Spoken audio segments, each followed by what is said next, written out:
struck a match against the iron post and lit the first fuse. The spark hissed along the damp cord, sending up a thin trail. Before I tell you this story, I want to ask you something. Have you ever seen nature move with so much power that it made you feel small? Share that moment in the comments below. I always like to hear what others have faced. The winter of 1918 was one of the harshest on record in the valley where my grandfather grew up. The river that wound through the mill town froze so early that November still had leaves clinging to some of the cottonwoods.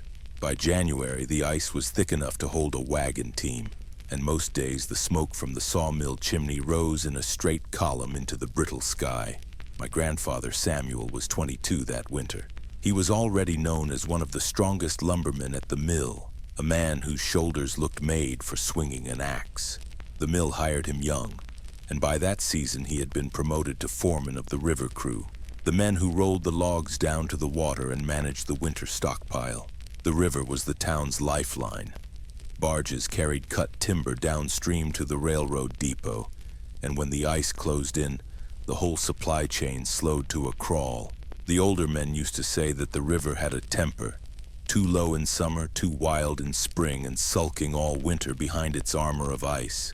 That February, the mill foreman noticed the ice pack was building thicker than usual near the bend where the current slowed. The water kept flowing under the ice, but the surface layer buckled and jammed against the pilings near the mill's loading wharf. By the middle of the month, it had stacked up in ragged plates taller than a man. At first, the townsfolk only remarked on it in passing, but Samuel kept a close watch. He said the river sounded wrong, too quiet beneath the ice, as if it was holding its breath. One evening after work, he walked the riverbank, testing the ice with the end of his peavey hook. Beneath the crust, he could feel the slow push of water pressing upward. That same night, a warm wind swept in from the south. By morning, the snow on the rooftops had begun to slump and water trickled down the eaves. The river ice groaned like a wagon wheel in need of grease. Samuel told the mill foreman that if the jam gave way suddenly, the rush of water could send the whole block of ice crashing into the mill wharf and flood the lower street. The foreman shrugged it off, saying the ice had held in worse years. But Samuel didn't like trusting the river's mood. He went home uneasy, telling my grandmother later that the river looked ready to jump its banks. 2 nights later, the thaw quickened. Rain fell hard enough to patter against the window panes, and the steady drip from the roofs turned into rivulets. The river rose 2 feet in a single day. By dusk, water had begun to seep between the ice slabs near the bend. Children who played on the frozen shallows were ordered home, and the town marshal sent word that the bridge would be closed to wagons by morning. Samuel stood on the wharf at twilight, lantern in hand, studying the jagged ice mounds. He could see dark water gurgling in narrow seams between the frozen sheets, as if the river itself was hunting for a weak spot to break free. That was when the foreman finally came down to the wharf, coat collar turned up against the sleet. He admitted that the jam looked worse than he had thought and asked Samuel to gather a crew of strong men for the next morning. If the thaw continued, they'd need to cut the ice before the river tore loose on its own. Samuel didn't sleep much that night. The sound of the river's low grinding echoed all the way up to the hills where his cabin stood. He lay awake thinking of the town's lower street where the blacksmith's shop and the feed store stood barely a dozen yards from the riverbank. If the ice dam burst while everyone slept, half the street could be underwater before dawn. When the morning came, the thaw had eaten the snow down to bare ground in patches, and the ice hummed with the pressure of the rising water. Samuel shouldered his axe, slung a coil of rope over his back, and went to meet the men at the wharf. That morning, the battle with the river began. The morning Samuel gathered his crew, the sky had turned the color of pewter. A thin rain slicked the wooden planks of the wharf and coated the ice with a treacherous sheen. 8 men turned up at the river's edge, mill hands, a few log drivers, and even the town blacksmith with his heavy leather gloves tucked into his belt. They carried axes, long-handled saws meant for cutting logs, and a pair of pike poles borrowed from the barge yard. Samuel sized them up quickly. "We work in pairs," he told them. "Cut shallow trenches across the jam to weaken it. Keep a rope around your waist. If one of us goes in, the others haul him out." The men nodded without argument. They all knew the risk of working on ice above a river in thaw. They stepped onto the first sheet carefully, testing its strength. The surface crackled under their weight but held. Further out, jagged slabs leaned against each other like giant broken plates. Beneath their boots, water gurgled unseen. Samuel chose a line of attack along the bend where the ice had piled highest. "Cut here first," he said. "We'll open channels so the water can move instead of building pressure." The first blows of the axes rang out, hollow and sharp. The men worked in a steady rhythm, chopping trenches that filled at once with dark slush and rising water. Each swing released a wet spray that soaked their sleeves. Rain kept falling in thin needles running down their necks and turning the ice slicker with every hour. The river moaned under them like something alive. By midday they had carved a lattice of cuts across the jam, but the water still pressed hard beneath, lifting entire slabs so they tilted dangerously when stepped on. Samuel called for a break, and the men huddled under the lee of a wagon with their bread and cold meat, steam rising from their wet coats. No one spoke much. All eyes stayed on the river as if it might lunge at them the moment they looked away. After lunch, they returned to the ice, saws now biting through the thicker slabs that resisted the axes. The long blades rasped and sang against the frozen ridges. At one point, a slab shifted with a hollow boom, nearly pitching one of the mill hands into the water. The rope around his waist went taut as two others yanked him back, his boots scrabbling for footing. Samuel barked for everyone to spread out, lowering the risk of a whole section caving under their weight. The afternoon grew darker as clouds thickened overhead. The rain changed to sleet that stung their faces and clung to their brows. Still they worked on, opening narrow cuts that let the water seep upward in spurts before draining downstream. By late day, the jam looked like a battlefield, shredded slabs lying askew, water swirling angrily through the trenches they'd carved. The river had lowered slightly, a good sign, but Samuel could tell the job was far from done. He ordered the men off the ice as dusk gathered. Lanterns along the wharf flickered in the rising wind, their light turning the wet boards into dull bronze. "Tomorrow," Samuel said, "we'll bring the dynamite. The center's too thick to chop. If we blast it clean, the rest will move on its own." The men looked at each other with tired but determined eyes. None of them liked the idea of setting charges on unstable ice, but none wanted to see the river break loose without warning in the night. They left their tools stacked by the mill shed and trudged home through the rain, boots squeaking in the mud. The river's groaning followed them up the road, as if it was waiting for their return. That night, Samuel sharpened his axe by lamplight while the wind rattled the shutters. He could hear the rain on the roof and the deep rolling grumble of the river far below. He told himself that by morning the jam would either start to give way or become more dangerous than ever. At dawn, the sleet had hardened into a crust of ice over the muddy roads, making every wagon wheel groan as it rolled toward the river. Samuel was already at the wharf, lantern hooked to a piling, when the dynamite arrived in a wooden crate lined with straw. Two men from the mill's tool shed carried it carefully, as if the frost itself might spark it. The plan was simple but dangerous. Carve out pockets near the thickest ridge of the jam, set the charges, and blast the ice in sections to clear a channel. The river had risen another half-foot overnight, pressing dark water into the gaps they'd cut the day before. The same crew showed up, their faces pinched from the cold and lack of sleep. They worked quickly to tie ropes around their waists and secure the ends to the pilings. Samuel went over the plan twice, his voice low but firm. "Move slow. Cut pockets wide enough so the blast goes downward, not across the top. No one stays on the jam when the fuse is lit. We'll pull back to the wharf before we spark it." The men nodded, checking their knots and their tools. Stepping back out on the jam was harder that morning. The ice had softened where water seeped over it, then refrozen unevenly into jagged ridges slick as glass. Every step crunched and threatened to buckle. They carved the first two pockets using hand saws and the sharp edge of pickaxes. Slush and shards piled at their boots.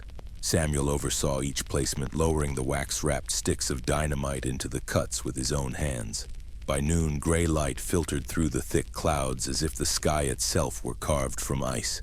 Their breath fogged before them in steady puffs while the fuse cords were measured and trimmed. At the signal, the men retreated in single file toward the wharf, each step deliberate, the ropes at their waists taut as lifelines. Samuel stayed at the rear, keeping watch until the last man stepped onto solid planks. They crouched behind the mill's log pile as Samuel struck a match against the iron post and lit the first fuse. The spark hissed along the damp cord, sending up a thin trail of smoke that curled into the wind. For a moment there was only the river's groan and the patter of sleet on their shoulders. Then came a muffled boom that made the ice heave like a living thing. Shards burst upward, water surged through the channel they'd cut, and a spray of slush rained down on the wharf. The men waited until the spray settled before approaching again. The jam had cracked in a jagged V-shaped gap, but more slabs still held fast downstream. They repeated the process twice more, each blast opening new channels that sent the trapped water rushing forward in foamy torrents. The river's level dipped by a few inches each time, a sign the current was finally winning against the ice. During the last blast, one large slab rolled up on its edge and broke free, drifting downstream like a white bard. The men cheered briefly before returning to their work, chopping away smaller pieces to keep the flow clear. By the end of the day, the river was running freely between tall, frozen shoulders that still lined the banks, but the worst of the pressure was gone. The mill foreman came down to the wharf, shaking Samuel's hand with both of his. "You bought the town another season," he said. Samuel only nodded, glancing back at the broken jam. "We bought it a few more nights' sleep at least." That night, the townsfolk lit lamps in their windows and watched the dark river carry the ice slabs downstream under the first real stars they had seen in days. For 2 days, the river ran clear between the banks, its dark current dotted with floating chunks of broken ice that drifted downstream like slow white boats. The townsfolk began to relax. The blacksmith reopened his shop on the lower street, and wagons returned to crossing the bridge. Samuel, however, wasn't convinced the danger had passed. The thaw hadn't stopped. Warm southern winds kept blowing, and rain still fell every afternoon. The hills above the valley were shedding snow like a melting candle, and all that runoff was bound for the river. On the third night after the blasting, a cold rain came that refused to quit. It drummed on the rooftops and hammered the river's surface until the water frothed at the banks. Samuel lay awake in his cabin, listening to the deep, muffled roar that rose from the bend below town. Near midnight, he dressed and lit his lantern.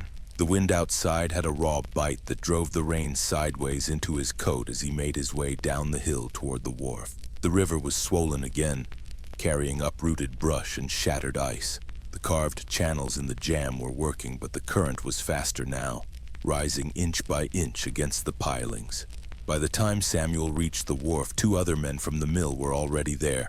One of them the blacksmith, coatless and dripping, standing under the swinging lamplight. "She's climbing again," the blacksmith said grimly. Samuel set his lantern on the rail and studied the water. It lapped just a few inches below the wharf boards.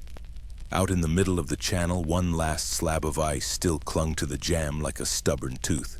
"If that breaks loose while the river's this high," Samuel said, "it could smash the bridge supports." The other man asked if they should fetch the dynamite again. Samuel shook his head. "Not in this weather. Fuse'll never stay lit." Instead, they took up pike poles and ropes, fastening themselves to the wharf posts before edging down onto the lower pilings to push debris clear of the channel. The rain made every plank slick as soap. At one point, a waterlogged log jammed crosswise against the pier. Samuel braced himself and heaved with the pole until it shifted free, nearly pitching him into the current. The 3 men worked like that for hours, soaked to the bone, forcing drifting branches and ice chunks away from the bridge and the wharf pilings to keep the flow open. Toward dawn, the rain slackened and the water began to settle, still high but no longer climbing. The last stubborn slab of ice finally broke with a cracking sound that echoed down the river, spinning free and vanishing into the current. When daylight spread across the valley, Samuel leaned on his pole, too tired to speak. His coat clung heavy as a wet tarp, and his boots squelched with every step as he climbed back up to the road. The lower street had stayed dry through the night. The mill foreman arrived with a fresh crew just as Samuel and the blacksmith were coiling their ropes. The foreman clapped them on the shoulders and said simply, "You saved the bridge." Samuel didn't answer, just gazed once more at the river still muttering against the banks, as if it resented being held in place. The following morning broke with a fragile calm. A pale winter sun shone weakly through thin clouds, casting silver light over the wet rooftops. The townsfolk came out to inspect the streets. shoulders hunched against the lingering chill. By mid-morning, Samuel returned to the wharf to meet with the mill foreman and 2 men from the town council. They leaned over the rail, studying the current as if it might reveal its next move. "The ice jam's mostly gone," said the foreman, pointing to the broken edges still lodged along the far bank. "But the channel's not wide enough yet. If we get another rain like last night, the water will back up again." Samuel didn't argue. He could see for himself the water still pressing hard against the piles of broken ice. The councilman suggested waiting another day to let the flow work itself free. Samuel shook his head. "The forecast says more rain tonight. We don't wait. We clear it before the clouds roll in." Reluctantly, they agreed. The crew was called back together, most of them bleary-eyed from the long night before. Samuel set them to work with pike poles and axes, chopping away at stubborn slabs that clung to the shallows. The ice was thick, and each piece had to be pried loose, levered up, and shoved into the current where the water could carry it off. By noon, the sky had dulled to a pewter gray again. A thin drizzle began to fall, prickling the surface of the river. The crew pressed on, refusing to let the cold or damp drive them from the task. Mid-afternoon brought the worst challenge yet. A huge slab, thicker than a wagon bed and frozen fast against a submerged log, blocked the narrowest part of the channel. The men tried levers, ropes, even the blunt end of a sledgehammer, but it refused to budge. Samuel climbed down onto the icy ledge beside it. He crouched low, using his axe like a chisel, hacking a wedge into the ice to weaken it at the seam where it gripped the log. A crack spread slowly across the surface under his strikes. With a final blow, the slab gave way with a deep popping sound. Water surged into the gap, rocking the freed piece like a boat before it tipped and slid downstream. The crew cheered as the channel widened and the current quickened, pulling with it loose chunks that had lingered in eddies. By late afternoon, the river flowed clean and dark again between the banks, ice confined to the edges like a beaten army retreating. Samuel signaled the men to gather on the wharf. He stood with his hands braced on the railing, staring at the free-running water for a long moment before speaking. "You've given the town back its river," he said simply. The men exchanged tired but satisfied smiles. That night, as predicted, the rain returned, pattering on the rooftops. But the river held its course, swift and sure, carrying the runoff harmlessly past the mill town and out toward the plains. Families slept without fear of water at their doors, though many kept lamps burning low in their windows out of lingering caution. Samuel finally went home near midnight, dropping his soaked coat by the hearth and sitting silently with a mug of hot tea. His shoulders ached from the strain, but for the first time in days he felt the tightness in his chest ease. Through the night he woke more than once to listen to the rain.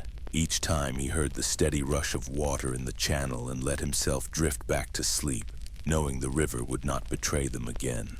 By sunrise, the rain had stopped again, leaving behind a mist that hugged the river banks and drifted over the bridge like a low white veil.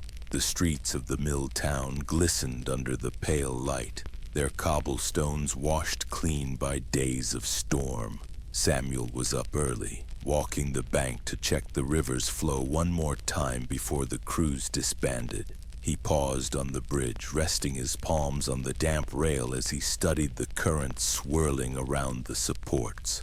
It was still strong but steady, no longer snarling against the pilings. He turned back toward the main street where the bakery chimney had begun sending up a thin ribbon of smoke.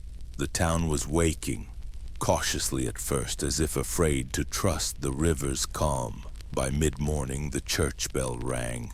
Not for an emergency this time, but to call the townsfolk to gather in the square. Word had spread that the mayor wanted to thank the men who had fought the jam. Samuel arrived with the rest of the crew, still smelling faintly of river mud and soot. They stood in a row near the steps of the town hall while the mayor, an older man with a trimmed white beard, spoke about how close the town had come to disaster. "We have seen that strength doesn't always come from iron or stone," the mayor said, his voice carrying across the quiet square. "Sometimes it comes from hands blistered by rope and hearts unwilling to step back from the flood." A ripple of applause swept through the crowd. Women from the lower streets had brought fresh loaves of bread, setting them out on a long table alongside mugs of hot cider. When the speeches ended, townsfolk stepped forward to shake the men's hands.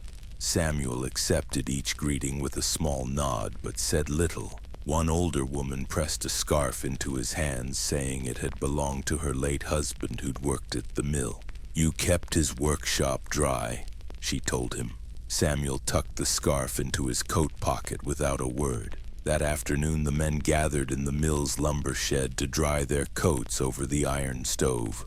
Laughter, hoarse but genuine, echoed off the timber walls as they shared stories of the blasts and the rain-soaked nights on the wharf. For the first time in days, Samuel let himself smile as one of the younger men tried to mimic the way he'd braced his boots and swung the axe into the frozen jam. By evening, most of the crew had drifted back to their homes.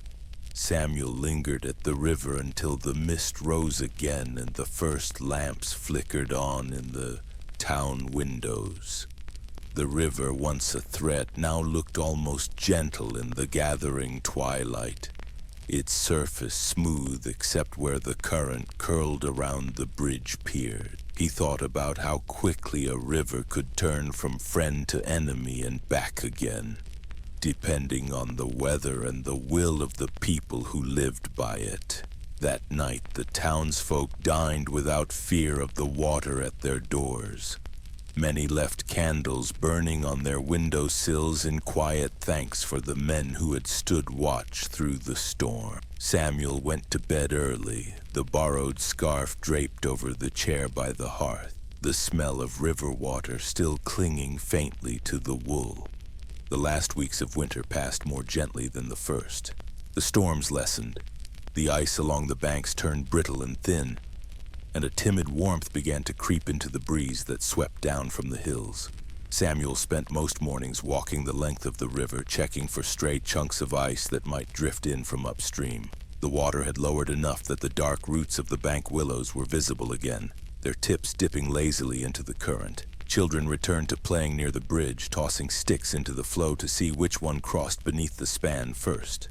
Mothers called them back to the steps when the water splashed too high, but their voices held less worry now. One afternoon, Samuel paused on the bridge as a wedge of geese moved low across the sky, their wings glinting like dull knives against the pale sunlight. It was the first real sign of the season turning. That evening, the town council gathered for one final meeting about the flood season. The mayor announced that the threat had officially passed and thanked Samuel and his crew once more, promising that the town would remember the winter when the river nearly claimed their streets. In the days that followed, the crew returned to their usual work at the mill or on nearby farms. The ropes and poles that had become their lifelines during the fight against the jam were stacked in the shed, smelling of hemp and river mud. Samuel kept the scarf the older woman had given him, folding it carefully and tucking it into the bottom drawer of his dresser. It wasn't the sort of thing he'd normally keep, but it reminded him that even a small gesture can carry the weight of gratitude. On the last truly cold night of the season, a light snow fell that didn't last till morning. Samuel stood on the porch and watched it melt as soon as it touched the river's black surface. The river seemed almost at peace now, as if content to flow between its banks without mischief. The thaw came quickly after that. The days lengthened, the mud in the roads dried to firm tracks again, and the bridge lost its icy crust. Soon wagons and horses crossed without slipping. In the spring, the townsfolk repaired the wharf's battered planks and painted the railings fresh white. They planted hardy shrubs along the bank to help hold the soil where the current had eaten at it during the floods. When the river finally settled into its gentle summer pace, Samuel stood once more on the bridge, resting a hand on the wooden beam that had survived the long winter.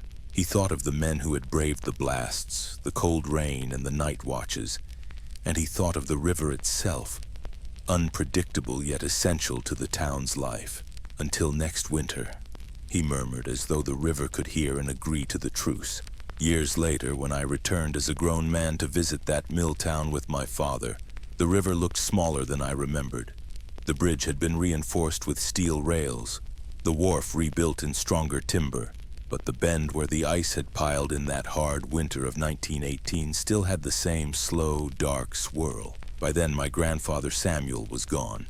He'd lived long enough to see the mill expand and the lower street paved, but he passed quietly one spring, sitting on the porch that overlooked the river he had once battled. The townsfolk still spoke of him with the kind of respect usually reserved for old captains or seasoned river pilots.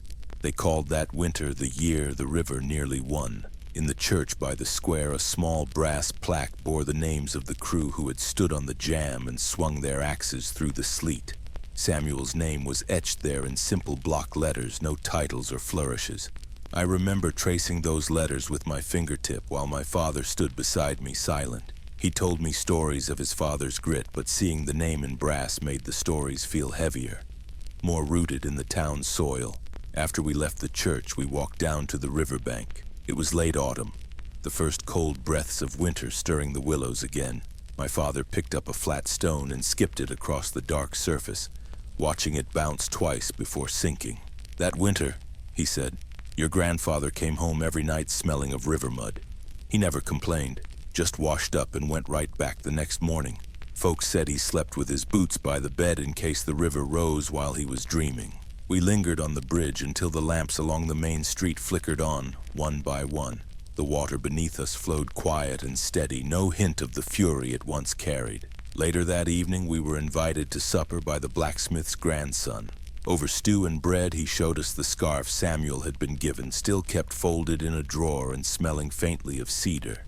"These things last when people care enough to keep them," the man said, patting the scarf gently. Before we left town the next morning, I stood alone on the bridge at dawn.